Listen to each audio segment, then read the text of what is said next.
Hello and welcome to Local Impact. You can make a difference. And tonight, Right. amen. Tonight, we have a very special guest. Her name is Beth Leeds. She's a volunteer activist. And I have to tell you, and this doesn't happen to me often, but when I was listening to one of the interviews she sent me, I teared up 3 times. Now, usually I don't tear up once in an interview, but I think you will be inspired by Beth.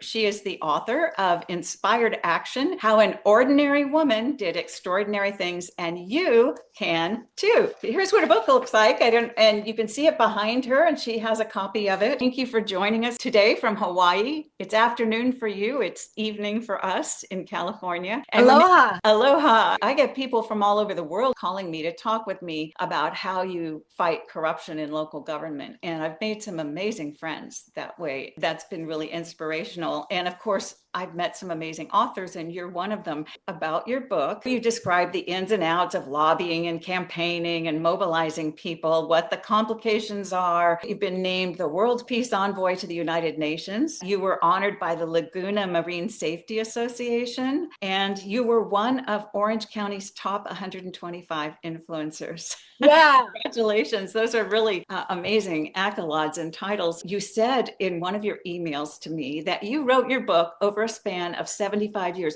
Did you really start writing early on, or does it just cover a span, a lifetime of activism? I started writing when I was very young. I was about 11, but my first inspired action was when I was 7 years old. And I saw my grandmother's best friend almost get hit by a car on a side street that had no stop sign. So I went, there needs to be a stop sign there. I went to the city hall, and they said there was going to be a city council meeting that night. So I went and I told them, and they said, we agree, but it'll take 3 months. Red tape. I said, no, it has to be done tomorrow. I'm going to sit down there, make sure no one gets hurt. I sat there. A lot of people brought me cookies and milk, and we talked. 3:30 that next day, a city truck drove up with a 4x4 post, a shovel, and a bright red stop sign. They dug a hole, put the stop sign in it, drove away, and they said, you did it.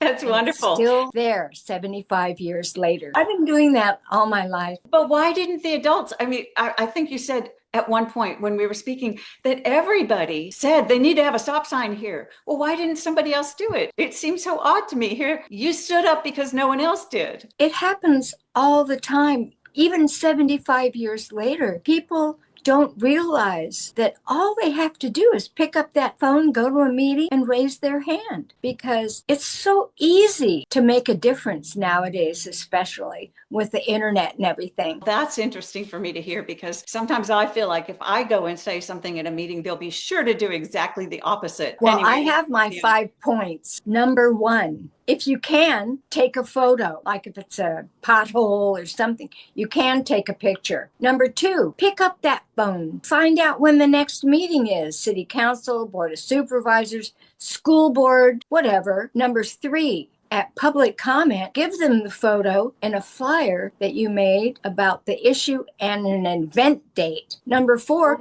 create an event and send a press release to the media and put the flyers on store windows, because all you have to do is write a flyer and then you just show up at the event. You don't have to do any more.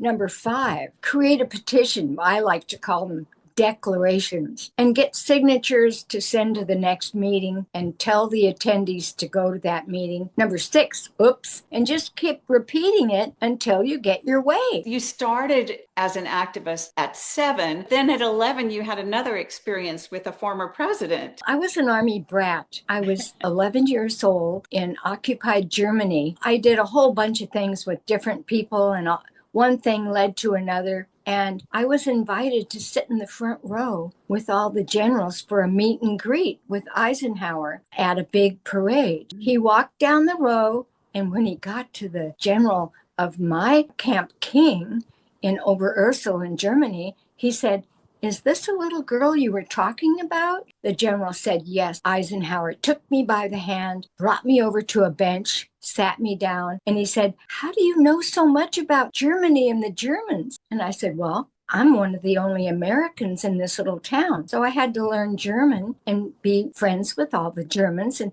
have German girlfriends. We used to go all over. And he said, do you have advice for me? I said, yes. And I gave him two kinds of advice, and he implemented them within 3 weeks. Didn't most people live on the base? We were Or one of maybe the there only weren't bases? Americans that lived outside of the base. In fact, most of my friends said, aren't you afraid to be surrounded by all those Germans? It was in 1949, you know. But I said, no, I became friends with them. The Did? first advice, because I used to go to the Gasthouses, which is the restaurants. The Americans there had to wear their uniforms with guns and everything. And they didn't need to. The Germans actually were happy that we won the war. So I told Eisenhower, can you have it so that they don't have to wear their uniforms when they're off duty? And he said, what other advice do you have? And I said, well, I went to Holland and they had cleaned up all the rubble and it was beautiful. They planted tulips. And I think the military should clean up the rubble in Germany.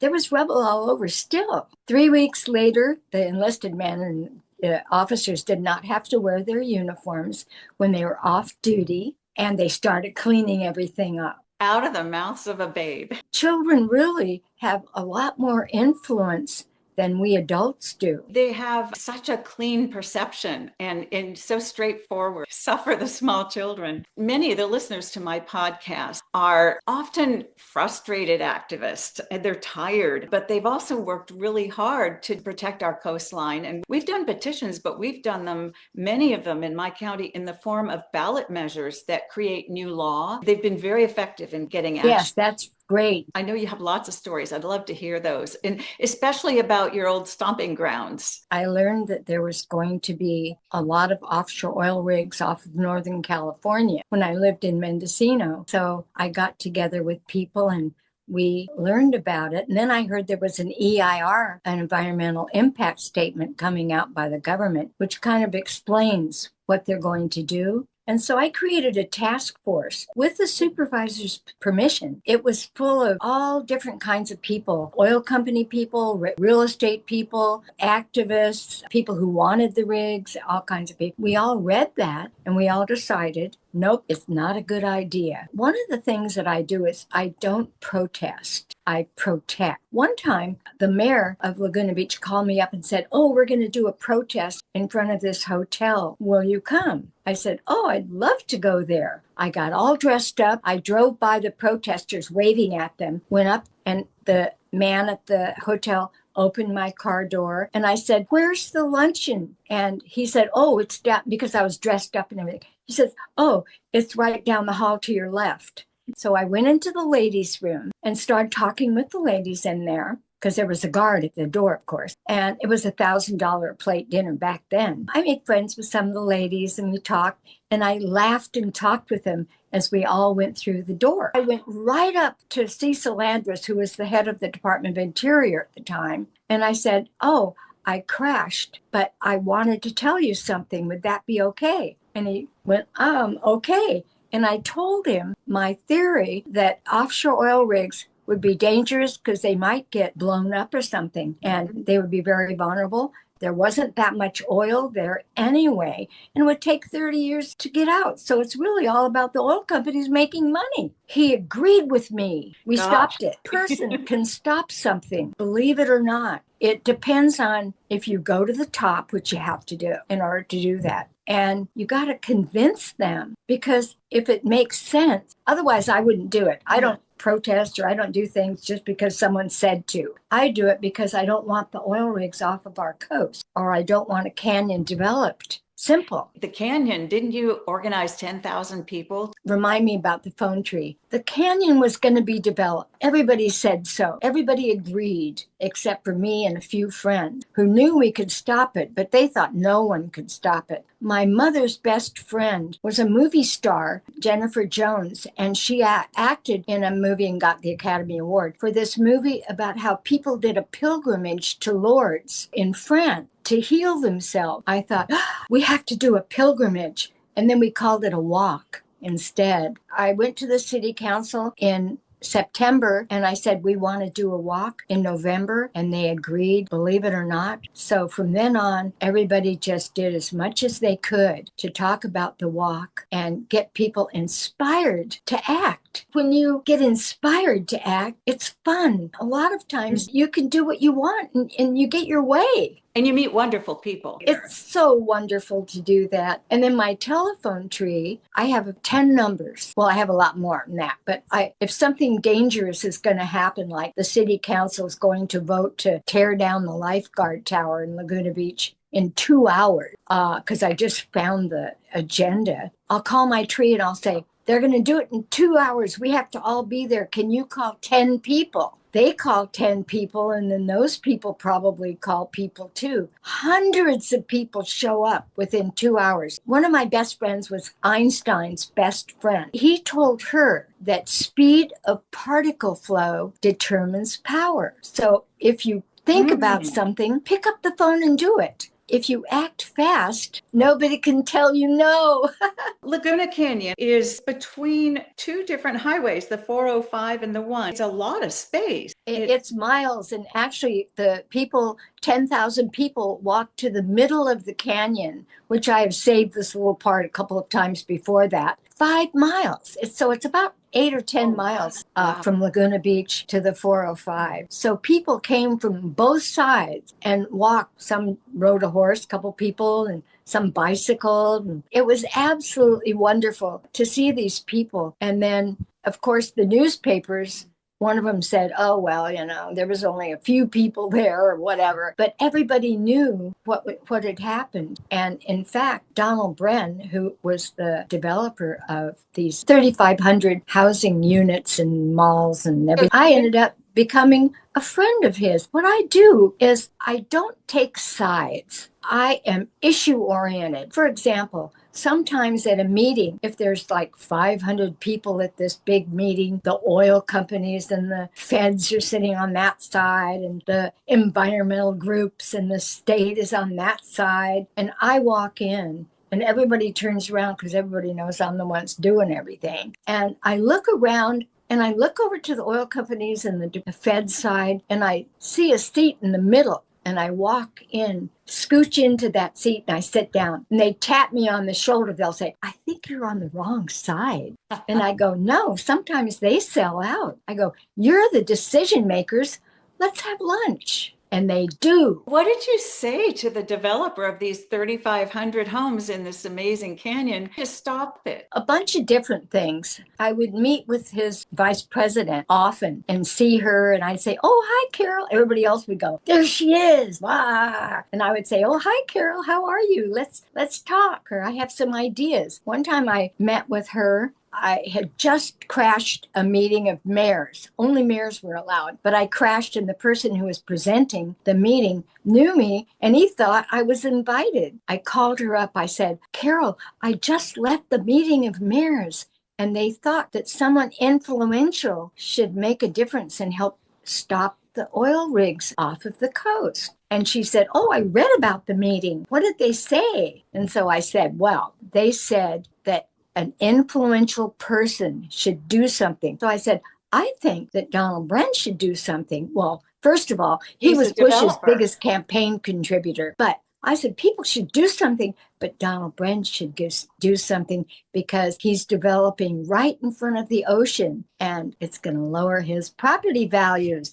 She said, oh my gosh, I'll go tell him right away. 3 days later, it was stopped. A couple of weeks later, I saw her again, and she reached into her purse and she said, I thought you should have this letter since you were instrumental in this happening. I read the letter. It was to President Bush. You never know. Jack Canfield says, you never know where things will go. You protected the canyon from development. And so sometimes you do really big things with loads of people, but then every year you do something else to do with love.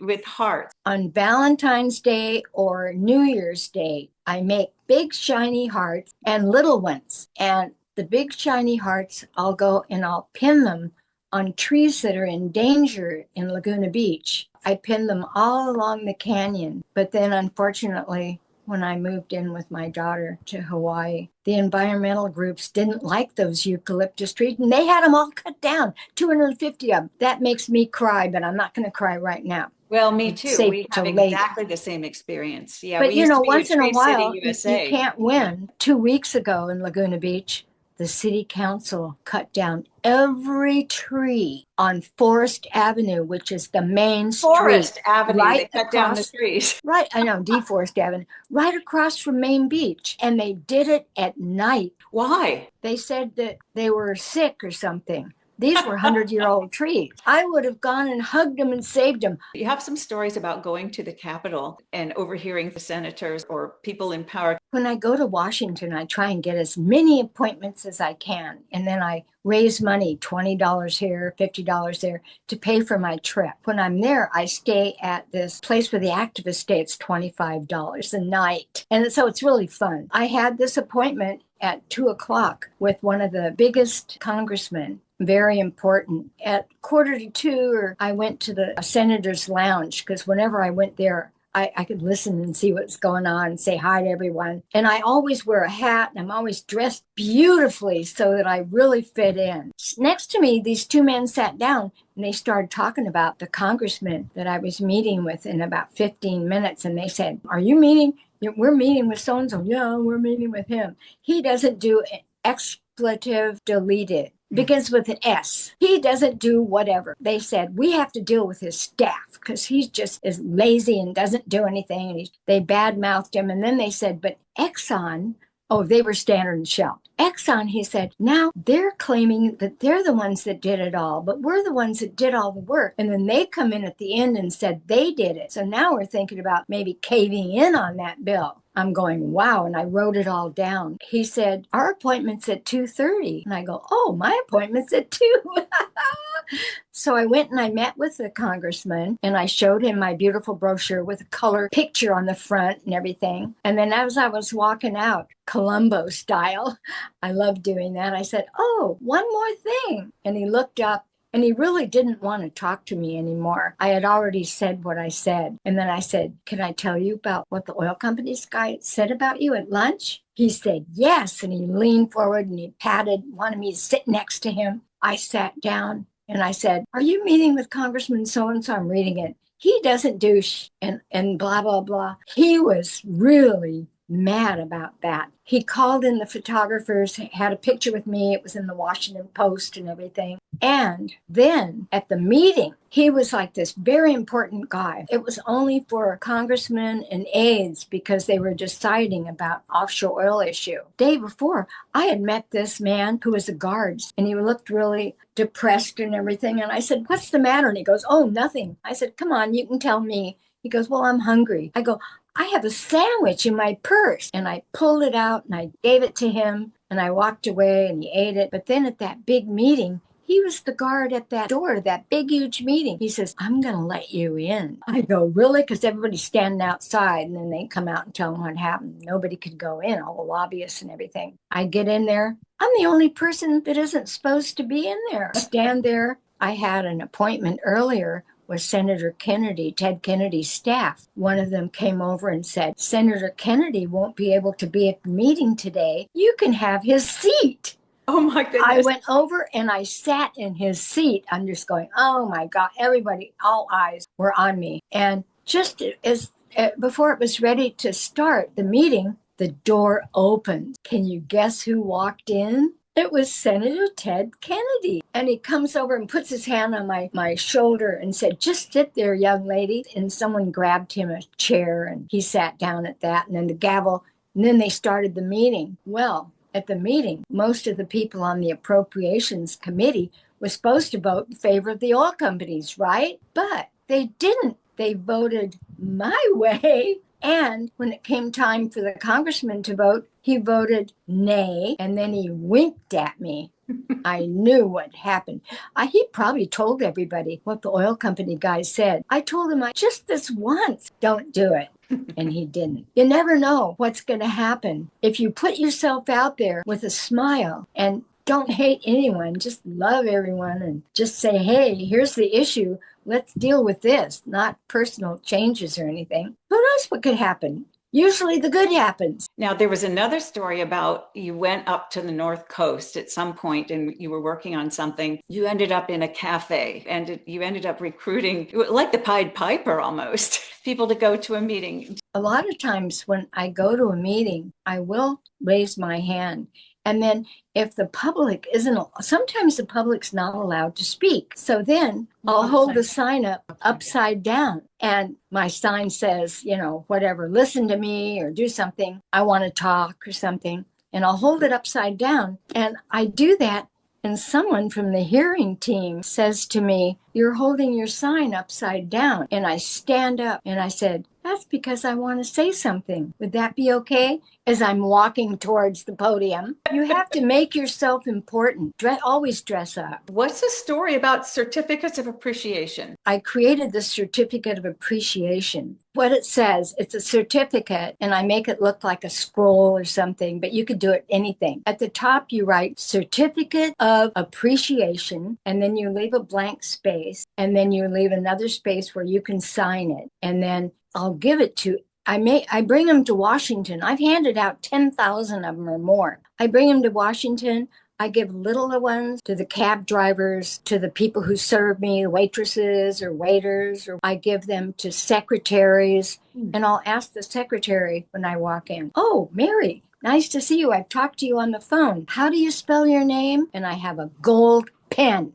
And I write it in gold, their name, and I give it to them and they go, wow. And then I say, well, who else is in your office? Including the janitor. And I give them all certificates. And then when I go in to meet the senator, congressman, I give him a bigger one. I've even given them to presidents, and they tell me, I've never gotten a certificate of appreciation before. People really are afraid to go to the top, or they're afraid to raise their hand. But you make friends that way. It's amazing. You were scheduled to be able to speak at a meeting, and you were going to talk with the Republican whip, and then you heard that they had sad news for you, that two people had told the whip that you were going to do some funny business. So unfortunately, he couldn't let you speak. As a citizen activist, you have to realize that if you do good things and you are making progress, then the people in the environmental groups or other people, they're jealous of you. They want to be the ones to do it. I was going to testify in Washington. I was invited by this Congressman Whip, Don Clausen, who was like wonderful. And he called me up the day of when I was supposed to testify. He goes, Beth, can you come right away? I'll send a limo. And so I walked out of where I was staying, and a limo was there, and the limo drove me to his office. And he was very depressed, and he was pacing up and down. And he goes, Beth, and I was with Sue Miller, my friend. He goes, Beth, I can't have you testify.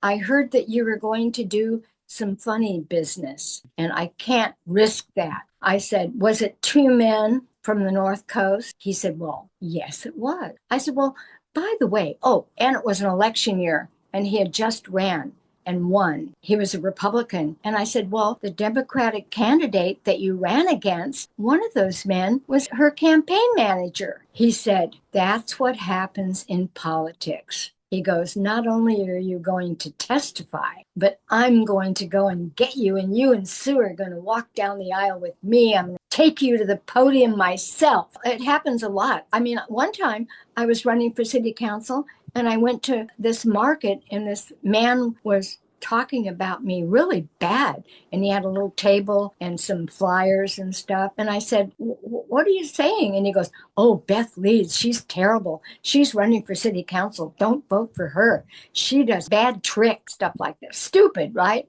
And I said, well, I'm Beth Leeds. And he goes, you are? And I go, yeah. And I want you to leave right now. Pack up your things and get out. Because he was actually from whole another city, and he was getting paid by them. Did he leave when you told him to leave? You bet he did. I had my hands on my hip. Oh my gosh, you shamed him. A meeting was moved from Northern California to Southern California. It was about something on the Oregon border, and you'd gone all the way up there, and then you were in a little cafe. I went to a meeting in University of Irvine. It was called Cafe Irvana, and we were like doing things. We were really being creative. And they told me, on a Sunday, and they said, Tuesday, they're meeting, Fish and Game are meeting up in Alturas, which is at the Oregon border. And we were in Orange County, Laguna Beach, so that was like far away. Well, why would they They're, do that? because they wanted to take the gnatcatcher off of the endangered species list so they could develop the canyon. That Okay. was one of the reasons that we were using to stop the development. So I go, oh, they said, oh, I should go. And I'm going, one of my girlfriends said, well, I'll go with you. I'll rent a car. And my friend paid for us to fly to Sacramento. And then she rented a car and we drove and it was raining. We got there at midnight. This is on a Monday. The people at the hotel said they stay up for us. So the next morning, we went and had coffee at the local place right before we went to the fish and game meeting at 8 o'clock. Well, we were having coffee and we told some people what we were doing. And a man rushes in. He goes, a Learjet just landed at the airport and men in suits, black suits, got out. I go, oh, it's about the meeting, because they all think nobody from Laguna Beach could go, right? And on 2 days' notice, all the way up there. So all the people in the restaurant decided to close the restaurant down, and they all came with me to the meeting. And along the way, we got more people. And so I had a huge entourage when I walked in the door. I never get there early, because if they see me, they go, we better think of something to do because she's here. So when I walked in, it was a couple minutes after 8, and with the entourage, and they're all squirming. She's here, I heard someone say. When they testified about how the gnatcatcher should be off the endangered species list, and they should develop the canyon and everything. And then they couldn't talk anymore. And then I got up. I had a little tape recorder. I didn't have any tape, but I used it as a prop. And when they were testifying, I held it up to their face so they would acted like I was recording it, but I wasn't. So when I got up, I said, I'm representing the entire city of Laguna Beach, and we're down in Orange County, and your next meeting is going to be held in Newport Beach, which is right next door. You should cancel this meeting, postpone it, and have the meeting in Newport Beach next. Well, it really made a lot of sense. Plus, they knew what was going on. Also, one of the, Hugh Hewitt, he's a big guy. He even flew in from Washington and was representing the people. He was there because they all thought they would win, because they thought nobody would be there. What happens now in Laguna Canyon? It doesn't have 3,500 houses? No, it doesn't have any development at all. Well, they did a few things, but the canyon, everybody thinks that it got saved, and everybody thinks that it's beautiful and pristine. And it's a hiking canyon now, primarily? Oh, yeah. That's It's beautiful. wonderful. The canyon is really one of the most beautiful places in Southern California. It's the gateway to the ocean, to Laguna Beach. And at the end of the canyon road is Main Beach Park, which I saved, and the lifeguard tower, which I stopped them from tearing down. I mean, it's ridiculous what they wanted to do. What was their proposal? What did they want to do with this iconic lighthouse? They said it was ugly, that it was old, which it was. It was fabulous. They wanted to tear it down, and I brought with my telephone tree so many people. We even had people outside. I had some musicians bring their sound equipment out so the people outside could hear what was going on. The other side spoke in favor of tearing the lifeguard tower down. And then it was my turn. All I had to do was say, gee, I just heard about this. You must have been meeting in secret or something. How did this happen?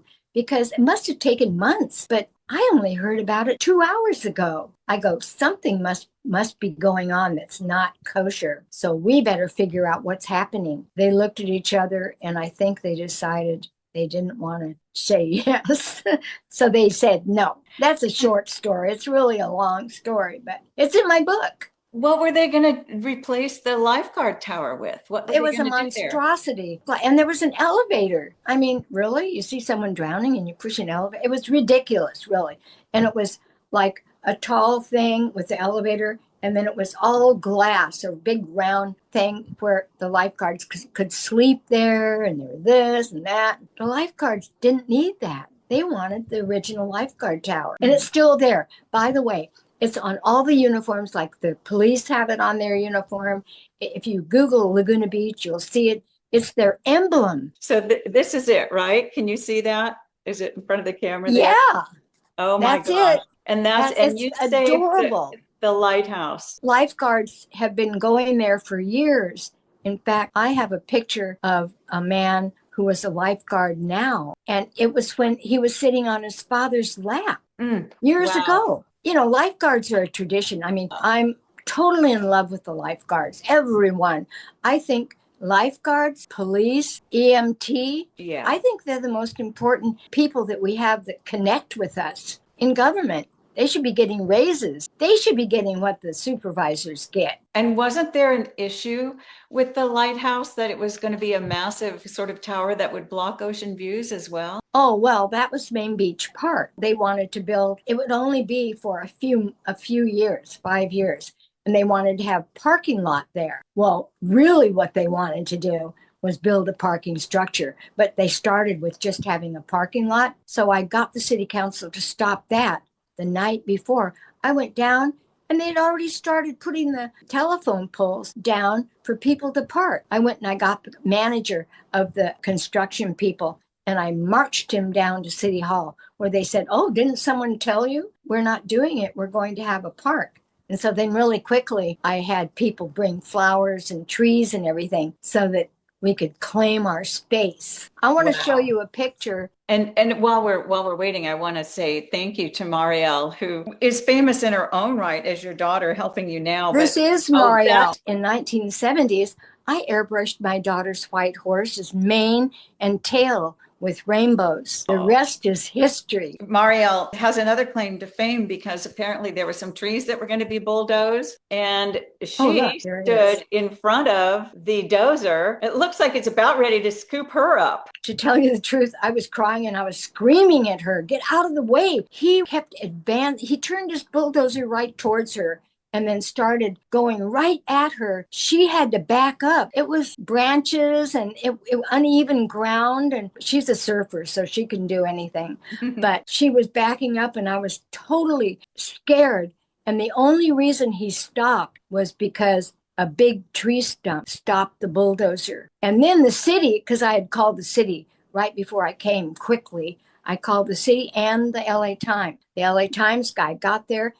It was the bulldozer moving when that Times photograph clicked, and he got that picture. And then the city came, the city manager's assistant or whatever, and red tagged the bulldozer and everything. And then, of course, they said they're the ones that stopped. My daughter is an activist. She's a surfer and she works with me. She's helping me right now. And airbrushing her horse was one of the most wonderful things that I ever did. I've had a wonderful life and I'm still doing things. I live in the Hawaiian Kingdom. I live in Hawaii, but Hawaii was taken over by the United States. So I actually live in the Hawaiian Kingdom still. Anything else that you think would be useful for our listeners? Well, there's some buildings in Laguna that were going to be torn down, and I had them moved. I had helped somebody who had a house in the path of the 405 earlier, and I'd helped her move her house. So I knew how to do that. And then another time, they wanted to tear down this tiny little beautiful Catholic church that was fabulous because the walls were crumbling or something. And I found a person in LA who did horsehair repair because the church walls were made with horsehairs. And of course, the contractors nowadays don't know about that. They want to tear it down.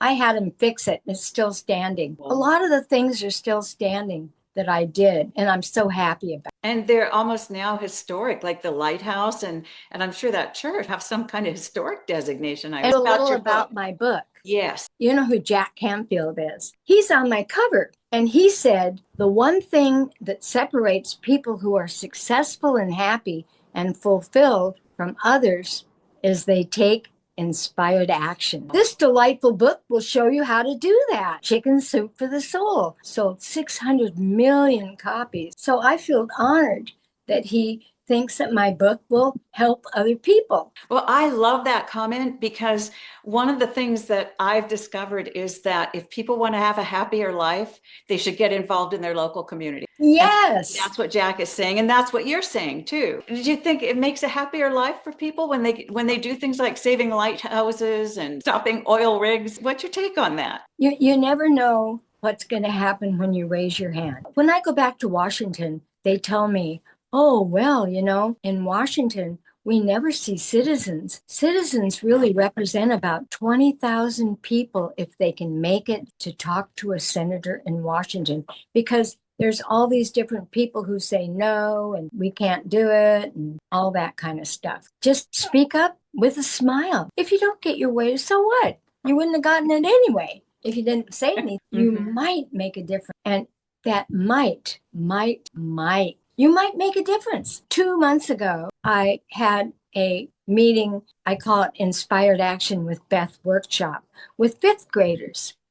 I told them stories about me because I was supposed to be lecturing and tell them all about what I did. And then halfway through, I said, do you want me to continue talking or do you want to do an action? They all yelled, action, action. I asked them, what's important to you? What do you want in the world? And they said, world peace. And Really? these were World Hawaiian peace? children. That's amazing. So I said, let's make these little white truce flags. They're 4 by 4 inch and they're attached to a chopstick. They made them all the rest of the time and we're waving them. And I said, well, should we send them to someone? They said, let's send them to the White House. I said, really? They go, yeah. So I sent them to the White House and I got a letter back. I went there yesterday and I made them little cards that have a picture of the truce flag. This is the envelope I got. Here's the letter I got. And I shared it with them yesterday, and I gave them little copies for themselves. What a wonderful lesson. Here's the letter. Okay, let me see if I can read it. Put it a little bit nearer the camera again. It says, dear students, thank you for the wonderful gift. The First Lady and I appreciate your kind words and the support we receive from young students like you across America. Your thoughtfulness and creativity are truly inspired. Do your best in school, enjoy learning, and never give up. You have a bright future ahead of you, and your potential is limitless. I'm confident that with your support, our nation can achieve anything. Thank you again for your generosity, and I wish you the best in all your future endeavors. Sincerely, Donald Trump. Yay! What a wonderful lesson for those children. So you see, children, fifth graders did. I didn't tell them world peace. Maybe they would have wanted a new bicycle, or maybe they would have wanted something for their school. I didn't know what they would want. They wanted world peace. They all did. And they were very excited making these flags. They still have them. And so then I go, well, where should we send them? And they said, the White House. I go, really? The White House? You want to send them to White House? They said, yes. So I did. But amazing that they got a letter back, these kids. That's so important. From the president. So you see, you never know where things will go. And they will be forever changed because of that. Wow. And now what they want to do is they want me to come back again. They want to send them to the United Nations. Well, you've got connections there. Yeah, I do. That is so wonderful. Well, thank you so much, Beth, for sharing with us tonight, and to Marielle for your help with your mom all these years, but also specifically tonight. And I look forward to connecting again before too long. Thank you so much. Good night. Good night.